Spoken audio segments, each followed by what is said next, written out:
ಇನ್ನು ಏನ್ ನೋಡ್ತಾ ಇದ್ದೀರಾ? ಒಳಗಡೆ ಹೋಗಿ. ಇನ್ನೊಂದ್ಸಾರಿ ಹೊತ್ತಾದ್ಮೇಲೆ ನೀನು ಫೋನಲ್ಲಿ ಮಾತಾಡ್ತಾ ಇದ್ರೆ, ನೀನು ಈ ಕೆಲ್ಸ ಆ ಕೆಲ್ಸ ಅಂತ ಮನೆಯೆಲ್ಲ ಓಡಾಡ್ತಾ ಇದ್ರೆ ನಾನಂತೂ ಸುಮ್ಮನೆ ಇರೋದಿಲ್ಲ. ಹುಷಾರ್. ಸರಿ ಅಜ್ಜಿ. ಸರ್ಸು ಬಾ.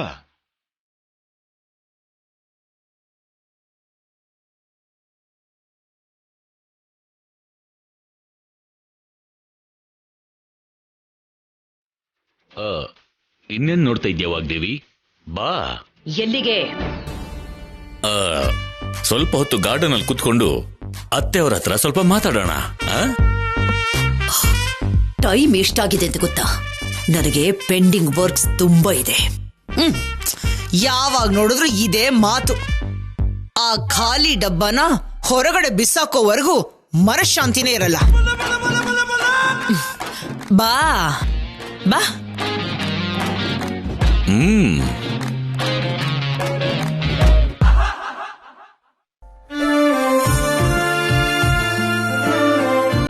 ಒಂದ್ ನಿಮಿಷ ಸರ್ಸ್.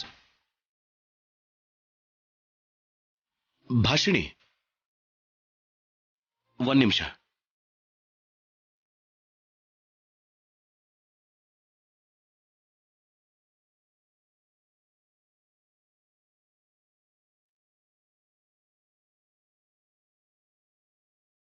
ಮಗುನ್ ಕೊಡಿಲಿ. ಓನೆ ಬಂಗಾರಿ.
ರಾಹುಲ್ ಅವರೇ,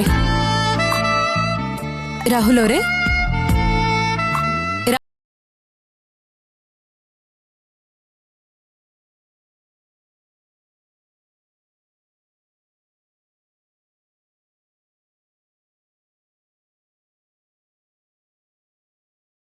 ರಾಹುಲ್ ಅವರೇ. ಏನಿಲ್ಲ, ಏನೋ ಯೋಚನೆ ಮಾಡ್ತಿದ್ದೆ.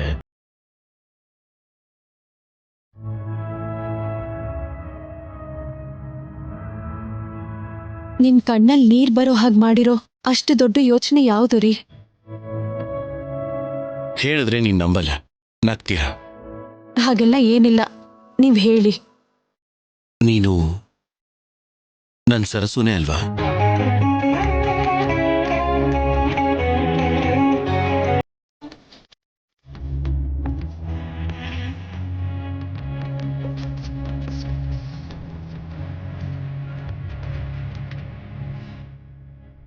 ಮಾತಾಡು, ನನಗೆ ನಿನ್ನಿಂದ ಉತ್ತರ ಬೇಕು. ಅಲ್ಲ ರಾಹುಲ್ ಅವ್ರೆ, ನಾನ್ ಭಾಷಿಣಿನೇ. ಮತ್ತೆ ನಾವು ಮದುವೆ ಆದ ಹೊಸದ್ರಲ್ಲಿ ನೀನೇ ನನ್ನ ಸರಸು ಅಂತ ನಂಬಿಸೋದಕ್ಕೆ ಯಾಕಷ್ಟೊಂದು ಪ್ರಯತ್ನಗಳನ್ನ ಮಾಡಿದೆ? ಅದು ಹಾಗೆ ಹೇಳಿದ್ರೆ ನಿಮ್ಗಿನ್ನೂ ಹತ್ರ ಆಗ್ತೀನಿ ಅಂತ ನಿಮ್ ಮನ್ಸಲ್ಲಿರೋ ಸರ್ಸು ನೆನಪುಗಳನ್ನ ನನ್ ಮಾತಿಂದ ಪ್ರೀತಿಯಿಂದ ದೂರ ಮಾಡ್ಬೇಕು ಅಂತ ಮಾಡಿದ ಪ್ರಯತ್ನ ರಾಹುಲ್ ಅವರೇ. ಇಲ್ಲ, ಆವಾಗ ನಾನ್ ನಂಬ್ಲಿಲ್ಲ ಅನ್ನೋ ಕೋಪದಲ್ಲಿ ಇವಾಗ ಪ್ರತಿಕಾರ ತೀರಿಸ್ಕೋತಾ ಇದೆಯಾ ಅಷ್ಟೇ ಅಲ್ವಾ? ನಾನ್ ನಿಮ್ ಹೆಂಡತಿ ರಾಹುಲ್ ಅವರೇ. ಪ್ರೀತಿ ಬಿಟ್ರೆ ನನ್ ಮನ್ಸಲ್ಲಿ ಯೋಚನೆಗಳಲ್ಲಿ ಪ್ರತೀಕಾರ ಯಾವುದೇ ಕಾರಣಕ್ಕೂ ಇರಲ್ಲ. ಸರಸು ನನ್ನಿಂದ ದೂರವಾದಾಗ ನಾನು ಎಷ್ಟು ಭಯ ಪಟ್ಟಿದ್ನೋ, ಈಗ ನೀನೇ ನನ್ನ ಸರಸು ಅನ್ನೋ ಅನುಮಾನ ಕ್ಲಿಯರ್ ಆಗದೇನೆ ಅದಕ್ಕಿಂತ ಹೆಚ್ಚಾಗಿ ನೋವಾಗ್ತಾ ಇದೆ.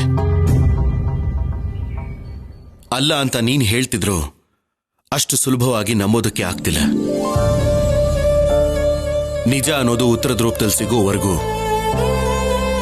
ನಾನೀ ಅನುಮಾನನ ಪ್ರಶ್ನೆಯಾಗಿ ನೋಡ್ತೀನಿ. ನಾನ್ ನಂಬ್ತಿರೋ ಈ ನಿಜಕ್ಕೋಸ್ಕರ ಆಸೆಯಿಂದಾನೇ ಕಾಯ್ತಾ ಇರ್ತೀನಿ.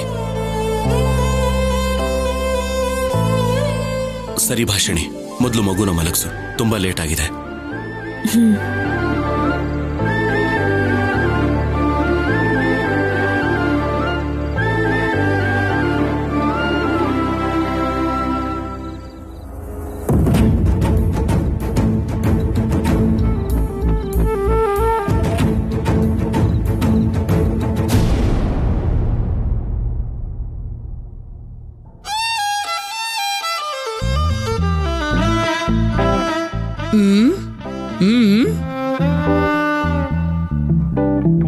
ಹೌದು, ನಾನ್ ಯಾವತ್ತೂ ಅಲ್ಲಿಗೆ ಹೋದಾಗ ಫೋನ್ ಮಾಡಿದ್ದೆ ಅಲ್ವಾ ನಿಂಗೆ? ಅವಾಗ ಯಾರ ಹತ್ರನೇ ನಿನ್ ಗುಸು?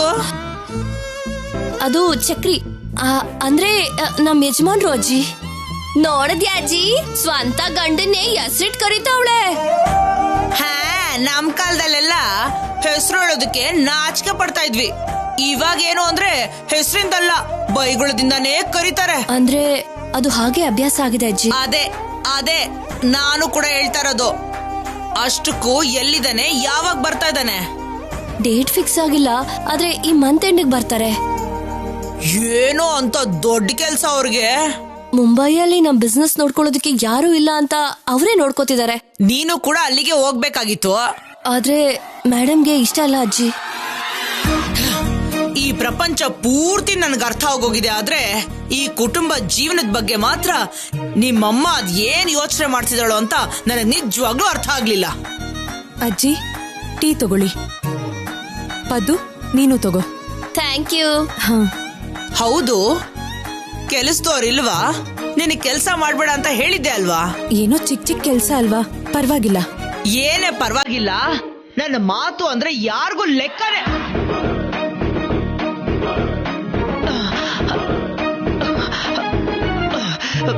ಅಯ್ಯೋ,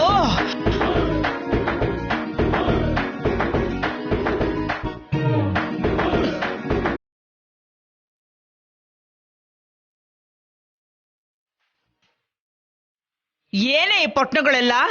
ಇದು ಇಡ್ಲಿ, ಇದು ದೋಸೆ ಹಿಟ್ಟು, ಅದು ಪೂರಿ, ಇದು ಚಪಾತಿ.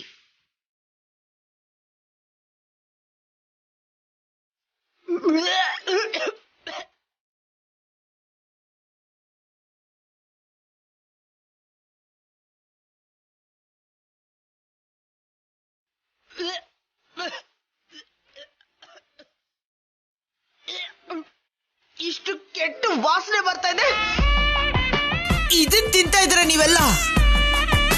ಇಂಥದನ್ನ ನಮ್ಮೂರಲ್ಲಿ ನೋಡೋದಕ್ಕೂ ಇಷ್ಟಪಡಲ್ಲ, ಗೊತ್ತಿದ್ಯಾ? ಹಾಗ್ಯಾಕೆ ಹೇಳ್ತಿದ್ದೀರಾ ಅಜ್ಜಿ? ದಿನ ನಾವ್ ತಿನ್ನೋದು ಇದನ್ನೇ. ಅದಕ್ಕೆ ಈಗಿದ್ದೀರಾ? ನನ್ಗೇನಾಗಿದೆ ರೀ? ನಾನ್ ಚೆನ್ನಾಗೇ ಇದ್ದೀನಲ್ಲ, ಬ್ಯೂಟಿಫುಲ್ ಆಗಿ. ರೂಮಲ್ಲಿ ಅಡ್ಡ ಇತ್ತು ಅಂತ ಕನ್ನಡಿನ ತೆಗ್ಸಿದ್ದೆ, ಈಗ ಅದನ್ನ ಫಿಕ್ಸ್ ಮಾಡಬೇಕು ಅಂತ ಆಯ್ತು. ಅಂದ್ರೆ ಏನು? ನೋಡು. ಅಬ್ಬಾ, ಬೆಳಗ್ಗೆ ಬೆಳಗ್ಗೆ ಇವ್ರದ್ದು ಇನ್ನೇನಪ್ಪಾ ಕಿರಿಕು. ನಡಿ, ಅದೇನಂತ ನೋಡೋಣ. ಏನಾಯ್ತು ಅತ್ತೆಯವ್ರೆ? ಏನ್ ಸಮಸ್ಯೆ? ನಿಮ್ಮ ತಿಂಡಿನಪ್ಪ, ತಿಂಡಿ ಲೇಟ್ ಆಯ್ತು ಅಂತಾರ. ಪ್ಯಾಕೆಟ್ಸ್ ರೆಡಿ ಇದೆ ಅಲ್ವಾ? ಪ್ರಿಪರೇಷನ್ ಸ್ಟಾರ್ಟ್ ಮಾಡೋದಕ್ಕೆ ಹೇಳಿ. ಯಾಕೆ ವೇಟಿಂಗು? ಏನೋ ನೀನು ಕೂಡ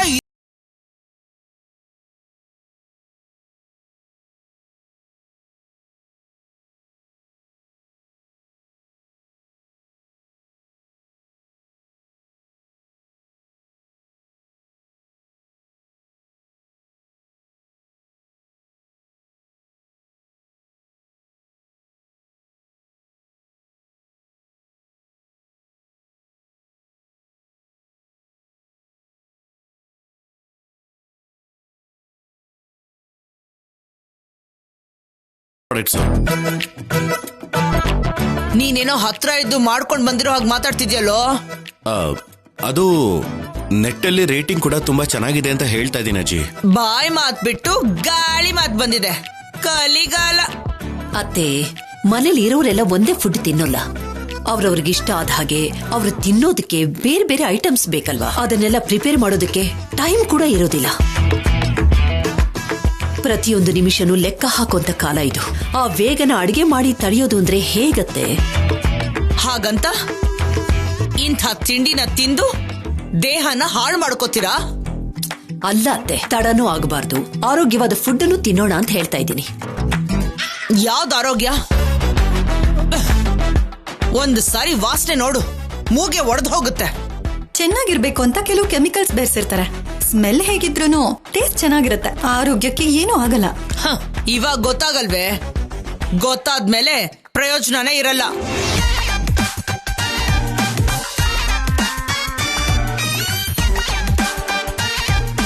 ಚಿನ್ನಮ್ಮ, ನೀನ್ ಚಿಕ್ಕ ವಯಸ್ಸಲ್ಲಿ ಇದನ್ನೇ ತಿಂತಿದ್ದ? ಆವಾಗಿಂದ ಅವಾಗ ರುಬ್ಬಿದ ಹಿಟ್ಟಿಂದ ಬರೋ ರುಚಿ ಈ ಪೊಟ್ಟಣಗಳಿಂದ ಬರುತ್ತಾ? ಬರೋಲ್ಲ. ಆದ್ರೆ ಅಡ್ಜಸ್ಟ್ ಆಗ್ಬೇಕು. ಡೈನಿಂಗ್ ಟೇಬಲ್ ಹತ್ರ ಕೂತ್ಕೊಂಡು ಟೈಮ್ ವೇಸ್ಟ್ ಮಾಡೋದು ನನಗಿಷ್ಟ ಇಲ್ಲ. ಕಾಲದ ಜೊತೆಗೆ ಮನುಷ್ಯರು ಓಡ್ಬೇಕು, ನಿಜಾನೇ. ಆದ್ರೆ ಆಯಸ್ಸನ್ನ ಕಡಿಮೆ ಮಾಡ್ಕೊಂಡ್ರೆ ಹೇಗೆ? ಆಕಾಶಕ್ಕೆ ಏಣಿ ಹಾಕೋದು ದೊಡ್ಡದಲ್ಲ. ಆರೋಗ್ಯವಾಗಿ ಬದುಕೋದು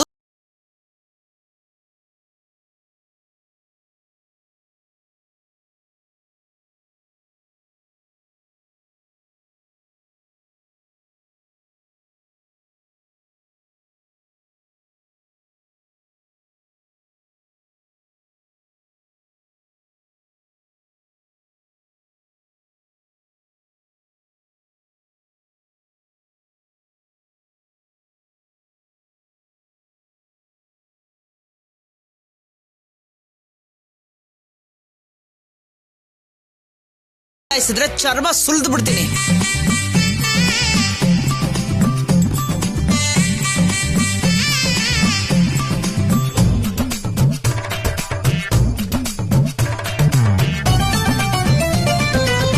ಇನ್ನೇನ್ ಮುಖ ನೋಡ್ತಾ ಇದ್ದೀರಾ? ಶುರು ಹಚ್ಕೊಳ್ಳಿ. ಏನು? ನಾನು ಮಾಡ್ಬೇಕಾ? ಹೌದು, ನಾನ್ ಬಂದಿದ್ದಿನ ನೀನ್ ಮಾಡಿದ್ದೆ ಅಲ್ವಾ? ಅವತ್ತು ನನಗ್ ತಪ್ಪಿಸ್ಕೊಳಕ್ ಆಗ್ಲಿಲ್ಲ. ಇವತ್ತು ಕೂಡ ಹಾಗೆ ಅನ್ಕೋ. ಬರಲ್ಲ ಅಂತ ಹೇಳಿದ್ರೆ ಸರಿ ಹೋಗಲ್ಲಲ್ವಾ ವಾಗ್ದೇವಿ? ನನಗ್ ಬರಲ್ಲ ಅಂದ್ರೇನು? ಏನ್ ಮಾತಾಡ್ತಿದ್ದೀರಾ ನೀವು? ಹೌದು ಅರುಣ್ ಅವರೇ, ನಮ್ಮ ಚಿನ್ನಮ್ಮ ಏನಾದ್ರೂ ಅಂದ್ಕೊಂಡ್ರೆ ಸ್ಪರ್ಧೆಗೆ ಯಾರೇ ಬಂದ್ರೂ ಭಯ ಪಡ್ತಾರೆ. ಸರಿ ಅತ್ತೆ ಅವರೇ, ನಿಮ್ ಸೊಸೆಗೆ ಸ್ಪರ್ಧೆಯಾಗಿ ನನ್ ಸೊಸೆ ಮಾಡ್ತಾಳೆ. ಸರಿ, ಯಾರ್ ಗೆಲ್ತಾರೋ ಅವ್ರಿಗೆ ನನ್ನ 7 ದಿನದ ಒಡವೆಗಳನ್ನ ಕೊಡ್ತೀನಿ. ಒಡವೆಗಳಿಗೆ ನಮ್ಗೇನ್ ಕಡಿಮೆ ಅತ್ತೆ? ಇನ್ನೇನಾದ್ರೂ ಹೇಳಿ. ಹಾಗಾದ್ರೆ ನಿಮಗೇನ್ ಬೇಕು ಅಂತ ನೀವೇ ಕೇಳಿ.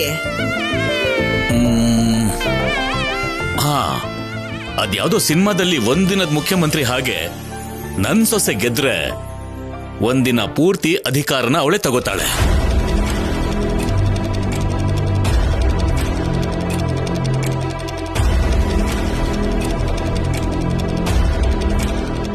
ನಾನಿರ್ಬೇಕಾದ್ರೆ ಬೇರೆಯವರಿಗೆ ಅಧಿಕಾರ ಯಾತಕ್ಕೆ?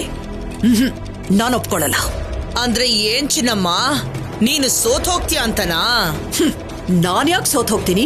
ಅದೇ ಅಲ್ವಾ, ನೀನ್ ಸೋಲಲ್ಲ, ನನಗ್ ಗೊತ್ತು. ಅತ್ತೆ ಸೊಸೆ ಸ್ಪರ್ಧೆಗೆ ನಾವು ಸಿದ್ಧ. ಇನ್ ಶುರು ಹಚ್ಕೊಳ್ಳಿ.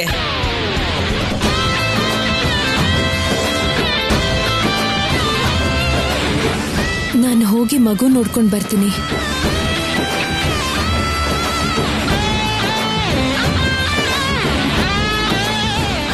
ಇಷ್ಟು ದಿನ ಸೂಪರ್ ಸೀರಿಯಲ್ ಚಾಲೆಂಜ್ನ ಟಿವಿಲ್ ನೋಡ್ದೆ, ಈಗ ಮನೇಲಿ ನೋಡ್ಬೇಕಾಗಿದೆ.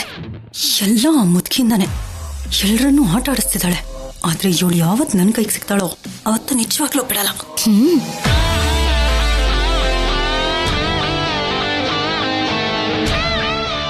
ಮೇಡಮ್ ಸರ್ಸು ಮೇಲೆ ಕೋಪ ಮಾಡ್ಕೊಂಡಿದ್ದಾರೆ ಅಂತ ಗೊತ್ತಿದ್ರು ಯಾಕೆ ಡ್ಯಾಡಿ ಈ ಸ್ಪರ್ಧೆ ಎಲ್ಲ?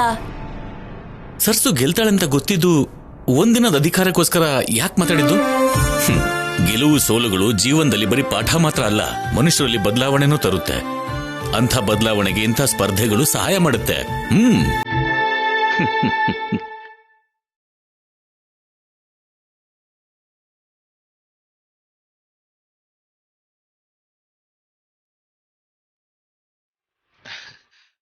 ಕಂಗ್ರಾಟ್ಸ್ ಭಾಷಿಣಿ. ಮಗು ಮಲಗಿದೆ. ಸಾರಿ. ಕಂಗ್ರಾಚುಲೇಷನ್ಸ್ ಭಾಷಿಣಿ. ಯಾಕೆ ರಾಹುಲ್ ಅವರೇ? ಹೇಗೋ ವಿನ್ ಆಗೋದು ನೀನೇ ಅಲ್ವಾ, ಅದಕ್ಕೆ ಮೊದ್ಲೇನೆ ಹೇಳ್ತಾ ಇದ್ದೀನಿ. ಒಂದು ದಿನದ ಮನೆ ಅಧಿಕಾರದ ಬಗ್ಗೆ ಡ್ಯಾಡ್ ಹಾಕಿರೋ ಕಂಡೀಷನ್ ಮಾತ್ರ ಇನ್ನೂ ಎಕ್ಸಲೆಂಟ್. ಫ್ಯೂಚರ್ ಅಲ್ಲಿ ನೀನ್ ಹೇಗಿರ್ತೀಯೋ, ಮನೇಲಿರೋರ್ನೆಲ್ಲ ನೀನ್ ಹೇಗ್ ನೋಡ್ಕೋತೀಯ ಅನ್ನೋದು ಮೇಡಮ್ಗೆ ಒಂದೇ ದಿನದಲ್ಲಿ ಗೊತ್ತಾಗ್ಬಿಡತ್ತೆ. ಆಗ ಕೋಪ ಕಡಿಮೆಯಾಗಿ ಕನ್ಫರ್ಮ್ ಆಗಿ ಇಂಪ್ರೆಸ್ ಆಗ್ತಾರೆ. ಅಲ್ಲ, ಇಷ್ಟು ಒಳ್ಳೆ ಆಪರ್ಚುನಿಟಿ ಇಷ್ಟು ಬೇಗ ಬರುತ್ತೆ ಅಂತ ನಾನ್ ನಿಜವಾಗ್ಲೂ ಎಕ್ಸ್ಪೆಕ್ಟೇ ಮಾಡಿರ್ಲಿಲ್ಲ. ಭಾಷಿಣಿ, ಯಾಕೆ ಹೀಗಿದ್ಯಾ? ನಿನಗೆ ಎಕ್ಸೈಟೇ ಆಗ್ತಿಲ್ವಾ?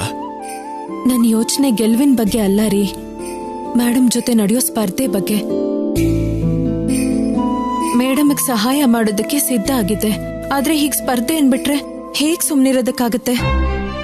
ನೀನು ಕೋಪದಿಂದ ಮಾಡ್ತಿಲ್ಲ, ಕಾಂಪಿಟೇಷನ್ಗೋಸ್ಕರ ಮಾಡ್ತಿದ್ಯಾ ಅಷ್ಟೇ. ಒಂದು ದಿನದ ಅಧಿಕಾರಕ್ಕೋಸ್ಕರ ಗೆಲ್ತಿದ್ಯಾ. ಗೆಲ್ತೀನಿ ಅಂತ ನಂಗೂ ಗೊತ್ತು ರಾಹುಲ್ ಅವರೇ, ಆದ್ರೆ ಆ ಗೆಲುವಿನ ಹಿಂದೆ ಅಮ್ಮವ್ರ ಕಷ್ಟ ಇರುತ್ತೆ ಅನ್ನೋ ನೋವು ನನ್ ಸಂತೋಷನ ದೂರ ಮಾಡ್ತಿದೆ. ನನ್ ಮೇಲೆ ಪ್ರೀತಿಯಿಂದ ಅಧಿಕಾರದ ಬಗ್ಗೆ ಮಾತಾಡಿರೋ ಅಜ್ಜಿಗೆ ಕಷ್ಟ ಕೊಟ್ಟಾಗತ್ತೆ ಅಲ್ವಾ? ಏನ್ ಭಾಷಿಣಿ ಇದು? ನಿನಗ್ ಸ್ವಲ್ಪ ಕೂಡ ಸ್ವಾರ್ಥ ಅನ್ನೋದೇ ಇಲ್ವಾ?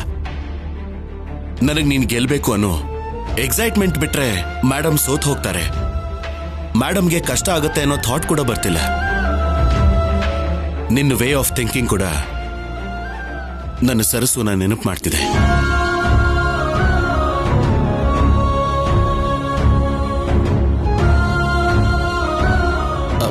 ಭಾಷಿಣಿ, ನಿಜವಾಗ್ಲೂ ನೀನ್ ಗ್ರೇಟ್.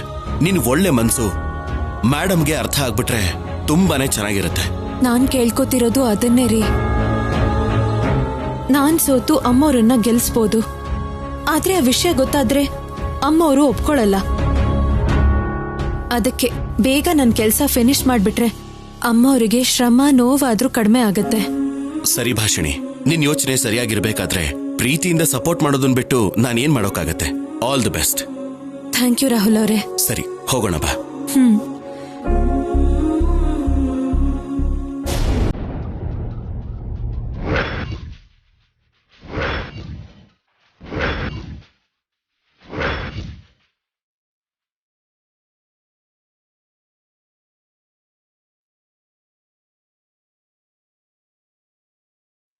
ಇವಳು ಮನೇಲಿರೋದೇ ದರಿದ್ರ ಅನ್ಕೊಂಡ್ರೆ ಗೆದ್ರೆ ಒಂದಿನದ ಅಧಿಕಾರ ಕೂಡ ಬೋನಸ್ ಆಗತ್ತೆ ವನಜಕ.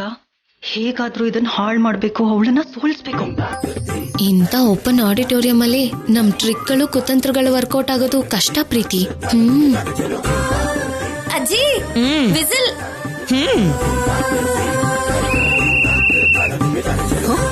ನಾವೇ ಎಲ್ಲವನ್ನು ಪ್ರಿಪೇರ್ ಮಾಡ್ಕೊಳ್ತಿರುವಾಗ ಗ್ರೈಂಡರ್ ಅಲ್ಲಿ ಹಾಕಿದ್ರೆ ತಪ್ಪೇನು? ಟೈಮ್ ಕೂಡ ಉಳಿಯುತ್ತೆ ಅಲ್ವಾ ಅತ್ತೆ?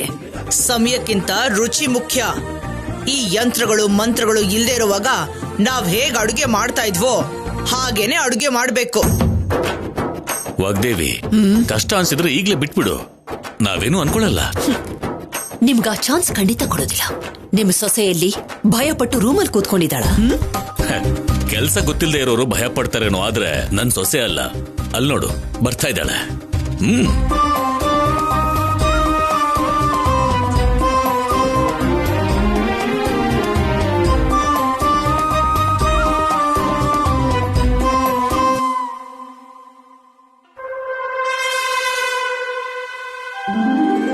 All the best. ಬಾವಾ, ನಿನ್ ಸಪೋರ್ಟ್ ನಿನ್ ಹೆಂಡ್ತಿಗ ನಿಮ್ಮ ಅಮ್ಮಂಗ?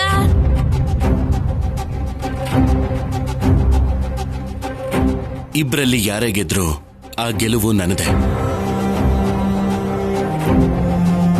ಚೆನ್ನಾಗಿ ಹೇಳ್ದೆ ಕಣ ಮೊಮ್ಮಗ್ನೆ.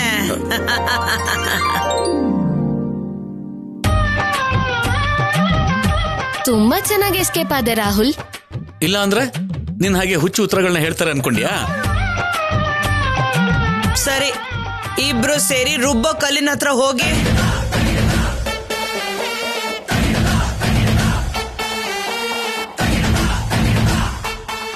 ಮೇಡಮ್ ನನ್ ಸಪೋರ್ಟ್ ಪೂರ್ತಿ ನಿಮ್ಗೆ. ನಾವೇ ಗೆಲ್ಬೇಕು. Yes aunty, all the best. Thank you so much. ಅದ್ರ ಬಗ್ಗೆ ತಲೆ ಕೆಡ್ಸ್ಕೊಬಿಡಮ್ಮ.